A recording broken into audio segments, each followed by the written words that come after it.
Ketua Komisi Pemberantasan Korupsi Firly Bahuri seakan tak tersentuh oleh senggolan dari mantan KPK sebelum-sebelumnya. Upaya para mantan Ketua KPK seperti Saud Situmorang, Abraham Samad hingga Novel Baswedan untuk melaporkan Firly Bahuri ke Dewas KPK mental. Mantan Ketua KPK periode 2015 hingga 2019 Saud Situmorang mengaku dimarahi Ketua Dewan Pengawas atau Dewas Tumpak Hatorangan Pangabean saat melaporkan dugaan pelanggaran etik Firly Bahuri. Ini di bulan Ramadan ini kita malah justru mendengar KPK sedang dengan masalah ini ya, dugaan kebocoran dokumen. Nah, Aul penyelidik, Pak. Nanti kita bisa tanya sama Aul ya. Cuma konteksnya begini loh. Ini kan sebetulnya bukan isu baru ya. Saya masih ingat kok ketika saya masih di KPK, Firly Bahuri jadi deputi penindakan itu ketika ekspos sering foto-foto dia. Iya betul. Dan ternyata modusnya hampir sama nih. Masalahnya yang sekarang buktinya jelas. Terus sebenarnya kalau PW, kesimpulan, saya justru ingin nambahin pertanyaan. Gawat. Oh kalau gitu Pak BW mau nambahin pertanyaan. Dulu kita penyidik. Dulu kita penyidik, sekarang kita ditanya-tanya nih. Ada waktu kita berjalan. Ini kan begini, Ketua KPK sekarang Pak Firly ini kan punya kekhasan. Kekhasannya itu kalau dari awal dia itu sangat teliti. Betul. Teliti menulis semua ini ditulis ya. Dari satu sisi sebenarnya korek ya, orang yang punya teliti prudensial itu keren ya. Tapi di sisi yang lain juga kemudian kita mendengar misalnya Menko Polhukam ya, informasi yang berkembang itu dapat informasi itu yang agak detail-detail gitu. Jadi ini sebenarnya dia bekerja dengan ketelitiannya untuk kepentingan dirinya atau untuk kepentingan yang lain. Dan yang kita khawatirkan dalam kasus yang seperti ini kan ada tiga. Satu ada isu transaksi. Nah transaksi ini kedua untuk dirinya atau dia sedang melakukan bargaining. Dan kalau itu terjadi yang ketiga KPK dipakai sebagai instrumen untuk bargaining dia. Bahaya banget. Tapi kalau mencatat segala macam untuk pribadi itu bukan teliti, itu lincah Pak. Bahasa lainnya ada Mas. Agak licik. Terjang Ketua Komisi Pemberantasan Korupsi KPK Firly Bahuri yang diduga kerap melakukan pelanggaran di lembaga yang ia pimpin membuat sejumlah pihak mulai menunjukkan sikap. Setelah polemik pencopotan Brigjen Endar Prianto dari jabatan Direktur Penyelidikan yang ditengarai ada campur tangan Firly, kini Ketua KPK aktif itu pun diduga telah membocorkan dokumen rahasia penyelidikan kasus korupsi. Hal tersebutlah yang memicu sejumlah mantan pimpinan KPK seperti Abraham Samad, Bambang Wijoyanto, dan Saud Situmorang melaporkan Ketua KPK Firly Bahuri ke Dewan Pengawas KPK. Mereka meminta Dewan tegas mencopot Firly lantaran jika terbukti Firly Bahuri telah melakukan pelanggaran berat. Sejatinya Firly Bahuri bukan kali ini saja diadukan ke Dewan Pengawas KPK. Dalam kasus pencopotan Brigjen Endar Prianto, mantan Direktur Penyelidik KPK ini juga mengadukan permasalahannya kepada Dewas. Lantas akankah Dewan Pengawas KPK akan melakukan tindakan tegas atas sejumlah laporan terkait sepak terjang Firly?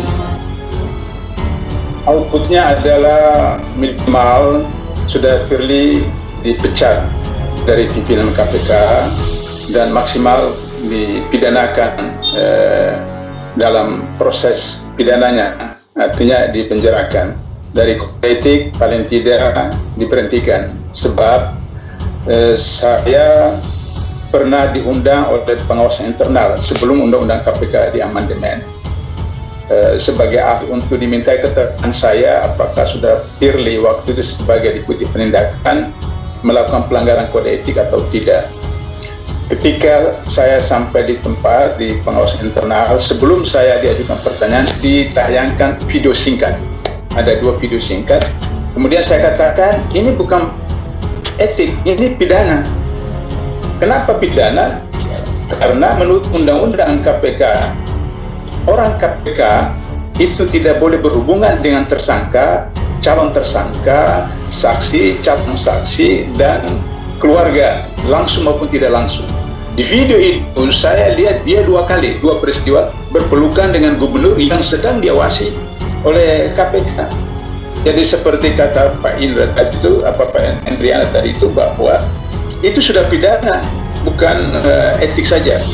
Maka kemudian keterangan saya itu dibawa ke DPP Dewan Pertimbangan Pegawai, dibentuk majelis kode etik dan disidangkan. Ketika disidangkan, saya juga diundang sebagai ahli untuk memberi keterangan dalam sidang Dewan DPP. Dan itu kemudian jadi hukuman berat.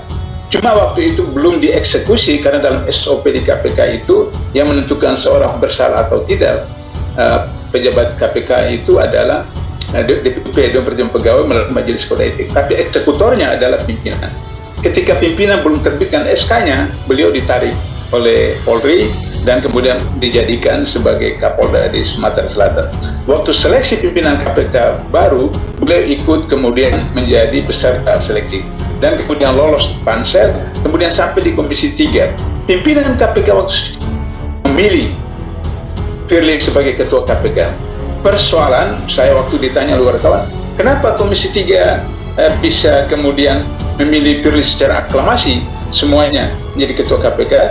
Saya katakan beliau adalah mantan Deputi Penindakan, jadi mengetahui semua kasus-kasus yang ada baik di pansel maupun di Komisi 3. Jadi ini soal saling menyandera. Karena itu maka kemudian terpilihlah sebagai ketua KPK. Belum lagi skenario di belakang itu ada kasus-kasus sebelumnya, misalnya kasus buku merah dan terus melibatkan beberapa pihak, sehingga diharapkan bahwa dengan Firly menjadi ketua KPK bisa menyelamatkan beberapa orang yang terlibat dalam kasus buku merah di KPK pada waktu itu. Itu pertimbangan kenapa kami turun kemarin. Beberapa mantan pegawai termasuk Pak Abdullah, mantan pimpinan KPK maksud saya, ada Mas BW, Abraham Samad, Pak Saud, dan yang lain, dan termasuk ada Pak Budi Santoso juga kemarin yang tidak hadir tapi ikut tanda tangan, misalnya 14, ada 56 dan elemen-elemen civil society ya, CW dan lain-lain. Kenapa dilaporkan? Ya sebenarnya ini sudah lebih dari cukup, enough is enough gitu. Pelanggarannya tidak hanya etika, tapi sudah mengarah ke pidana juga. Bahkan kan ini kan suatu keterlanjuran. Jadi ya memang ada desain besar untuk melumpuhkan dan membunuh KPK. Kenapa saya paham? Mohon izin, saya menulis buku judulnya Jangan Bunuh KPK.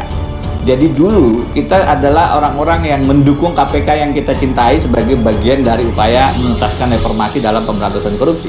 Sekarang KPK-nya part of the problem gitu. Kenapa? Satu, undang-undang KPK melumpuhkan institusinya. Dua, institusi yang dilumpuhkan lewat aturan itu harusnya masih bisa bernapas jika di internalnya, pegawainya, pimpinannya punya integritas. Kalau independensinya dicabut, integritasnya masih ada harapan.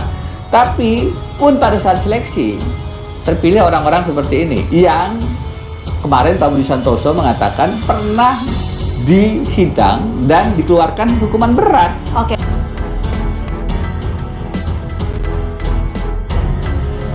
Ketua Komisi Pemberantasan Korupsi Firly Bahuri seakan tak tersentuh oleh senggolan dari mantan KPK sebelum-sebelumnya. Upaya para mantan ketua KPK seperti Saud Situmorang, Abraham Samad hingga Novel Baswedan untuk melaporkan Firly Bahuri ke Dewas KPK mental. Mantan ketua KPK periode 2015 hingga 2019 Saud Situmorang mengaku dimarahi Ketua Dewan Pengawas atau Dewas Tumpak Hatorangan Pangabean saat melaporkan dugaan pelanggaran etik Firly Bahuri.